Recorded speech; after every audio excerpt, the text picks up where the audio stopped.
Өлкөмдү өзгөртөм дегендер үчүн эң мыкты китеп. Грузия кантип реформа жасай алды?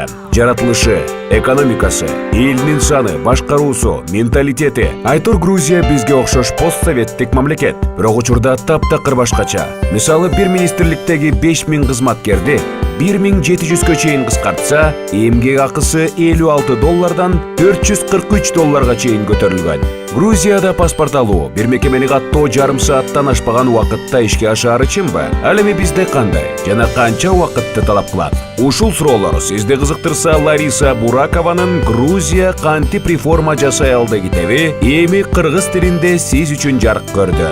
Китептин бет ачары 11 май күнү саат 3-тө Green City мейманканасынын конференц залында өтөт. Китепти сатып алуу үчүн 0550 77 26 46 0550 95 66 66 номерларына кайрылыңыздар.